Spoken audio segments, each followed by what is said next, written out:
Guys, hello and welcome to the Liberian TV Network. The Vice President of the Republic of Liberia is here, Honorable Jeremiah Kun, and this is how this place looks. So keep following. We are right here at the Monrovia Central Prison.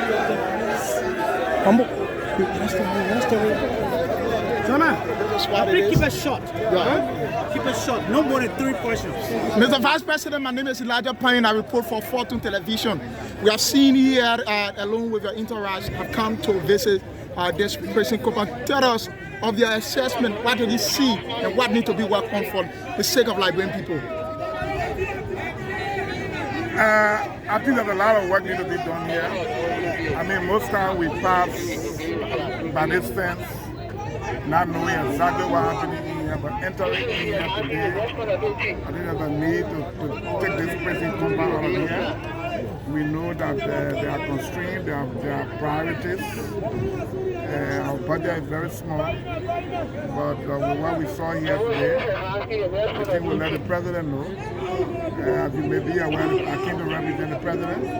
The president sent some food for the inmates. And so we brought those folks and presented them already, touring the facility, visiting where the women are, and also the young people, some juvenile. I think this place, I'm told it was built for like 300 plus persons, but they have up to 1,500 plus persons here.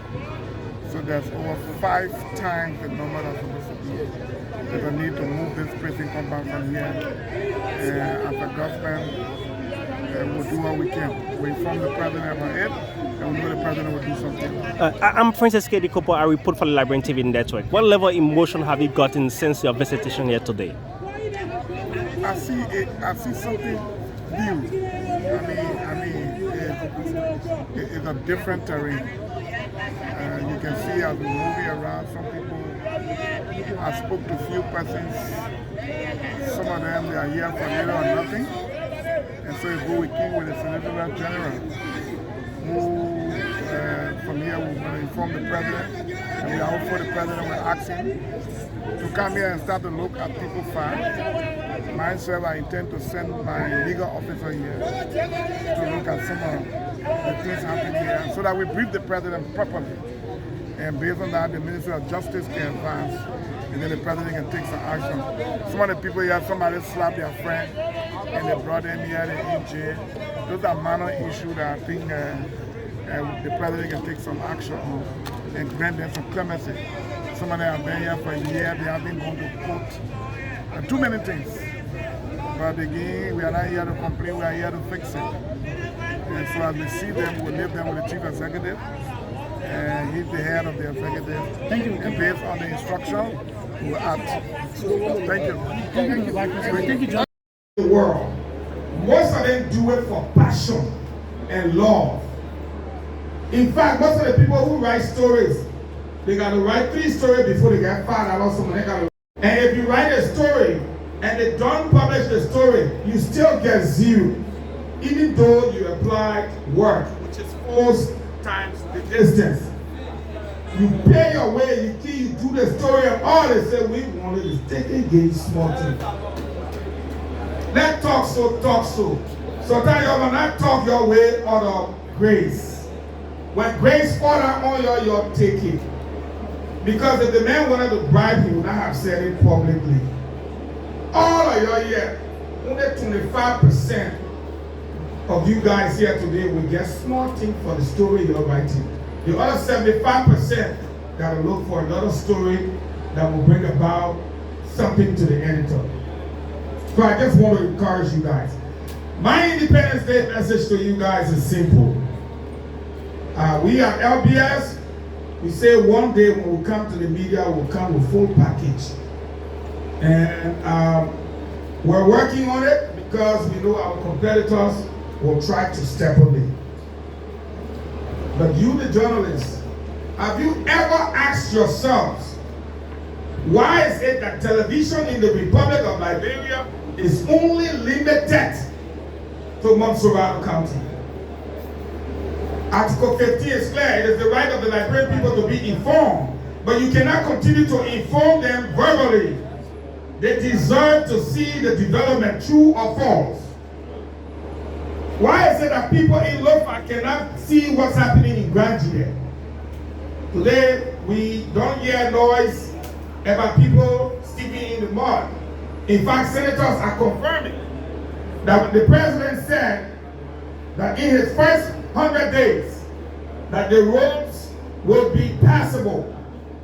We made big noise. I don't hear the noise again. So why should we give him credit? He said in the rainy season it will be better, counting on the rainfall to run our turbines at Mancoffey. Today we don't hear a lot of people complaining about electricity, but we know this government is preparing for what is coming in the dry season. I'm not a government spokesman, I think it's hard, so let me leave the people think. But the truth of the matter is, I heard the Honorable Minister try to at least, he didn't want to say, but me I will say, journalists, they don't try our best now. A threat is a statement of intent to cause harm, injury, or damage. If you define it in Google or anything, you don't see it there, I will resign. It is a statement, not the action of carrying the mate and the gasoline. So once you say, if that man don't pass there, will burn the airport, that's a threat. It is a statement that you have made. And it's a statement of intent to cause damage, to cause injury, to cause harm, and in the case of the airport, it's harm. And anywhere a crowd assembles, it is the state that should provide security. Because if they don't, it could be a stampede, someone could die as a result of asphyxiation, all of those things. Journalists, let's do our job. We beg you. But at LBC, we want to say the state media is accessible to all, regardless of your religion, your political party, or what have you. We're coming up with a program called a special need. But it will be such that on Saturday morning when you're washing your clothes, it will almost be like a league, and the Liberian people will be the referee. UP people will bring their people, CDC people bring their people, they too say, Umami school. The next day, the birthday party bring their people, ANC people bring their people, they do it. It will be entertaining, it will be informing, it will be enlightening. But nobody will curse. As soon as you curse, that will be your last time your team count a fee. So I just want to wish everyone on behalf of the ABLE team at LBS, the management team at LBS, and all of our staff at LBS, we want to wish all of you happy Independence Day, and we want to assure you guys in the media, I made the promise before, only one man king, our Trocom king, but the other people, nobody king there. I said if the people reject your story and your story is sweet, we're trying to turn LBS into a public broadcasting system. So if you write something decent, come to LBS. If nobody want to publish it, it's decent, we'll publish it for you. And we'll probably read it. We got 3 radio stations. 89.9 is Metro. 97.7 is the language radio station. 99.9 is FM. And all of our stations are open. So if nobody want to take your word, the work is sweet, come to LBS. Thank you, it's nice having me. You deny CDC access to the state-owned media. I think we passed that line, and I think I went to the House. Everybody said, but we get welcome from there. There's a reason. You know, when you deny people access, again, it's important, Mr. Minister, for journalists to define words, as I did with threat. When you are denied access here, you will not pass that gate. I did not deny CDC access to the state-run media. As a result of that, they told you they enter LBS and they negotiated. So that was not a denial of access. What was denied was the fact that they wanted to promote militancy on the state-run media. And my friend, they cited Article 15D. Go read. They cited Article 15C. Please read it. It says no one will be denied access to the state-run media on account of their ideas, not their actions. So when you beat people up in Bannersville, in District 13, on account of militancy. We take note of that. When you beat people up on LU campus, you invade, as in the case of a Kairos raid. We take note of that. When you go before the U.S. Embassy and beat Walter C. Sulu and send him into exile today, that's not ideas, that's action. On the university campus, it was not an idea, it was an action. In District 18, it was not an idea, it was an action.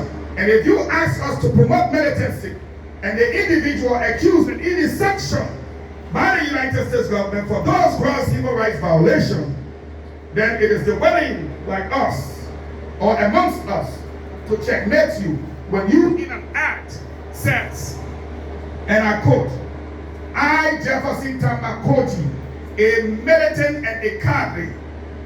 No, that will not be aired on state media as long as I am Director General. And it will go to the memories of those victims of militancy that indeed someone stood up not to promote militancy. And it will never happen on LBS as long as I remain Director General. Thank you.